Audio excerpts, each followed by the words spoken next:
आज तो बटेऊ का इतना वो सम्मान नहीं रहा, लेकिन एक समय होता था बटेऊ 2-3 दिन गांव में रुका करता और दूध दाद पिया करते, सारा पानी में दूध पी के आ करता, वो सम्मान बटेऊ का होता था। आज मैं जब मेरे क्षेत्र के अंदर जाती हूँ तो आज मेरी महिलाएं चर्चाएं बहुत करती हैं। आप अपनी चर्चा का विषय बदल लीजिए, उन तीन ताग्या से लिगड़ कर अपने बच्चों की कामयाबी की बात यदि आप करेंगे तो कोई अमित पंगाल होगा, कोई बजरंग पुनिया होगा, कोई योगेश्वर दत्त होगा। यदि आप उनकी कामयाबी की बात करेंगी तो आप उन चीजों से, जब मैं फील्ड में होती हूँ, एक समाज की बेटी हूँ, सोशल रहती हूँ हमेशा समाज के लोगों के बीच में, तो मैं जब बात करती हूँ, जब मैं बुरी हालात देखती हूँ लोगों की, एक किसान की बेटी हूँ, एक मजदूर की बेटी हूँ, जब मैं आम इंसान के घर में जब जाती हूँ, क्योंकि मैं एक आम परिवार की बेटी मैं भी हूँ, जब देखती हूँ कि एक समय में उनकी थाली में एक समय का भोजन कैसे आता है, तो मैं उस ताई से पूछती हूँ कि ताई ये दशा बदल सकती है? तो वह कहती बेटी कैसे बदल सकती है? मैं कहती हूँ कि आपको एक बात बताना चाहती हूँ स्टेज के माध्यम से, वो बदल सकती है, वो आपकी वोट की चोट से बदल सकती है। आपने ऐसे ऐसे भाइयों को आगे लेके आना होगा, तब जाकर के मेरे देश की दिशा और दशा बदलेगी। मैं आप सभी को मेरा थोड़ा सा परिचय दे देना चाहती हूँ। मेरा नाम अनीता कुंडू है।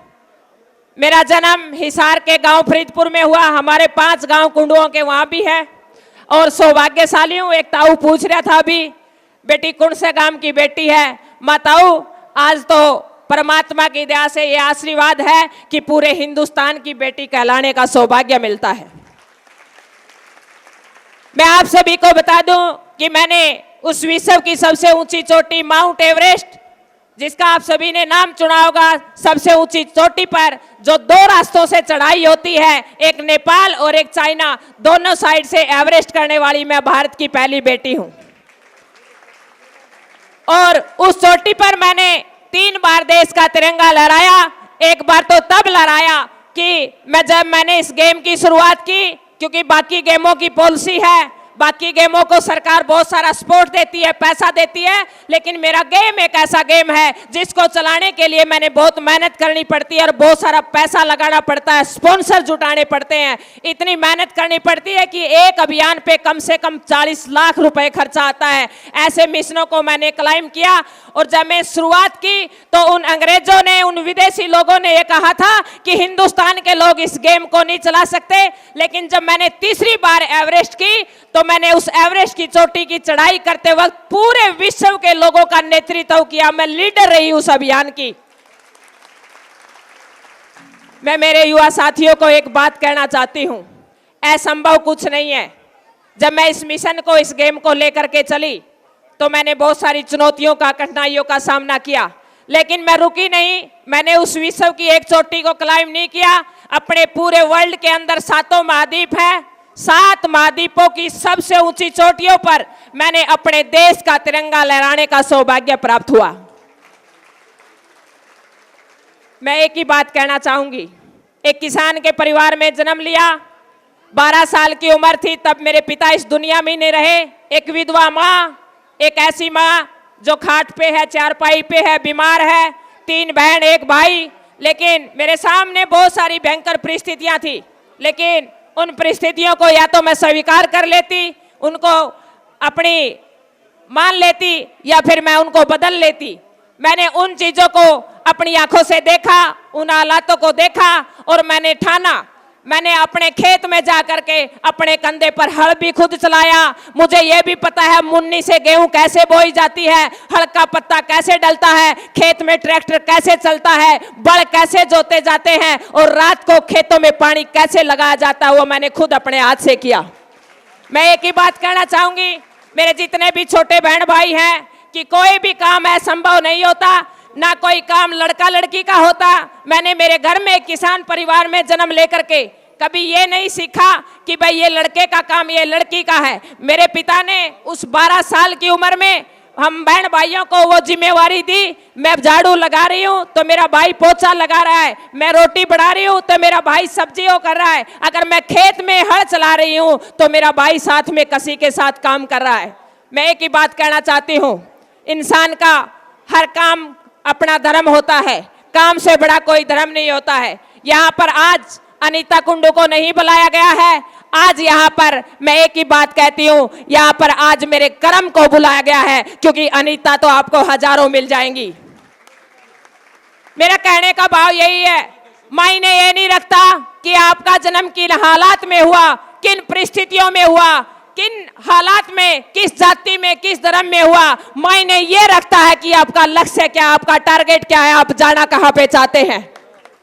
बहुत सारे युवा कहते हैं कि मेरे पास ये नहीं है, वो नहीं है, मेरी हालात ऐसी है, मेरे परिवार के साथ नहीं दे रहे, मुझे समाज के साथ नहीं दे रहे। लेकिन मैं एक बात कहना चाहती हूँ मेरे भाई, दो ही रास्ते हैं, दो ही चीज है, कामयाब लोगों के पास और नाकामयाब लोगों के पास सिर्फ थोड़ा सा फर्क होता है। या तो आप बहाने ढूंढ लीजिए या फिर आप कामयाबी के रास्ते ढूंढ लीजिए। यदि आप बहाने बढ़ाओगे तो कभी भी आप कामयाब नहीं हो पाओगे। सफल आदमी काम को कुछ अलग ढंग से नहीं करता है, काम को कुछ नए तरीके से करता है, इसलिए वो सफल है। कोई फर्क नहीं है सफल और असफल आदमी में, थोड़ा सा फर्क है कि असफल आदमी काम को सिर्फ सही ढंग से नहीं कर पाता, इसलिए वो असफल रह जाता है। आज बलराज भाई साहब को, आज पूरे महम हलके का जब विधानसभा में कोई विधायक बोलता है तो वह बलराज भाई साहब, चाहे वो किसानों की बात हो, चाहे वो मजदूरों की बात हो, चाहे वो बेटियों की बात हो, तो हर बात को बड़ी जोर शोर के साथ वो एक ऐसे एमएलए हैं हरियाणा के जो पूरी विधानसभा के अंदर गूंजते हैं। तो ये हमारे लिए बहुत ही सौभाग्य की बात है और मुझे बड़ी खुशी की बात है, क्योंकि मैं एक बात कहती हूँ कि बाण के लिए तो सबसे बड़ी खुशी की बात यह होती है कि जब भाई आगे बढ़ता हो तो इससे बड़ी खुशी की बात क्या हो सकती है एक बाण के लिए। मेरी चाची ताई आगे बैठी हैं, उनको एक ही बात कहूंगी कि आप सभी, हमारे को एक बात कही जाती है कि महिलाएं चर्चाएं बहुत करती हैं, आप अपनी चर्चा का विषय बदल लीजिए। उन तीन ताग्या से लिगड़ के अपने बच्चों की कामयाबी की बात यदि आप करेंगे तो कोई अमित पंगाल होगा, कोई बजरंग पुनिया होगा, कोई योगेश्वर दत्त होगा। यदि आप उनकी कामयाबी की बात करेंगी तो आप उन चीजों से निकलिए। आपकी असली टूम, आपकी असली धरोहर आपके बच्चे हैं। दो चार तीर लाओ, आप मेरे मामा कहता है उनका ताला लाए रखोगी, उनकी चर्चा करे जाओगी। गली में जो असली टूम है, तुम्हारे बच्चे हैं जो, वो गली में घूमते फिरे जावे हैं और तुमने असली टूमा की पहचान नहीं है कि हमारी असली टूम क्या है। यदि आप अपनी असली धरोहर देखना चाहती है तो अपने बच्चों पर ध्यान लगाइए, उन्हें उनका टाइम टेबल बनाइए, उनको ग्राउंड पे लेके जाइए, उनको स्कूल में लेके जाइए। आप एक दिन देखेंगी तो मैंने हरियाणा में की बेटी हूँ, बड़े बुजुर्ग कहते सुने हैं कि यदि औलाद कामयाब हो जब भी कमाने की जरूरत नहीं है, और औलाद नाकामयाब हो तब भी कमाने की जरूरत नहीं है। यदि नाकामयाब होगी तो वैसे खो देगी और कामयाब होगी तो वैसे कमाने की जरूरत नहीं है। तो मेरा ये मानना है कि मैं ज्यादा समय न लेकर के मैं इतना ही कहूंगी कि आज मुझे इस मैम 24 में अपने चाचे ताऊओं के बीच में आकर के जो सम्मान आप सभी ने दिया है, जो भाई बलराज ने दिया है और जो भाई बलराज करना चाहते हैं, हम सब भाई के साथ हैं। मैं हमेशा आपके साथ हूं बड़े भाई, आप आगे बढ़िए।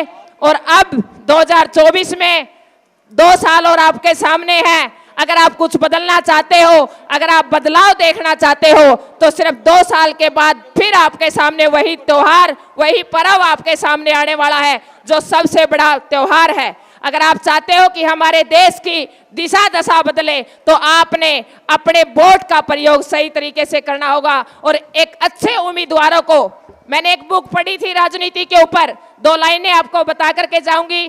कहा था, उसमें लिखा गया है, अगर आप सोचोगे कि पार्टियां जितानी है तो पार्टियों को से हम बदलाव नहीं करा सकते।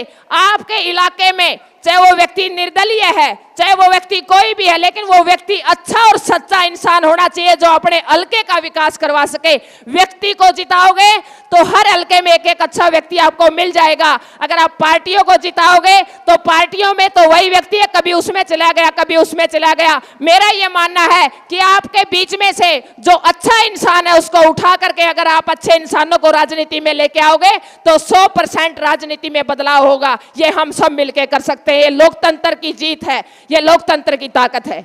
मैं ज्यादा समय न लेकर के इतना ही कहूंगी कि आप सभी ने इतना मान सम्मान, इतना स्नेह, इतना प्यार दिया है, क्योंकि आज जहां भी जाती हूं, एक समय था मेरे लिए बहुत कठिन था, बहुत संघर्ष था। जब गांव से निकली थी तो एक हजारों ताने होते थे, हजारों कमेंट होते थे, लेकिन एक बात मैं कहती हूँ, आज जो ताऊ मेरे पीछे खड़े, आज तो बटेऊ का इतना वो सम्मान नहीं रहा, लेकिन एक समय होता था बटेऊ 2-3 दिन गांव में रुका करता और दूध दाद पे आया करते, सारा पान्ना में दूध पी के आया करता, वो सम्मान बटेऊ का होता था।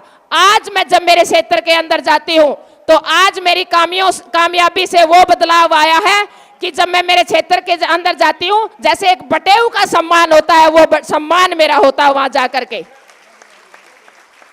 मेरा कहने का भाव ये है कि कोई भी इंसान हो, हालात कैसी भी हो, लड़ते रहना चाहिए। अभी एक ताई थी, इतने मेडल लेके आ रही थी, एक भाई खड़े थे, अगर इनकी परिवारों की पृष्ठभूमि को पढ़ेंगे, इनकी हालातों को पढ़ेंगे, ये सब आम परिवार से निकले हुए हैं। ये वही इंसान है जिन्होंने अपनी हालातों से समझौता नहीं किया और संघर्ष किया, मेहनत की और आगे बढ़ते रहे।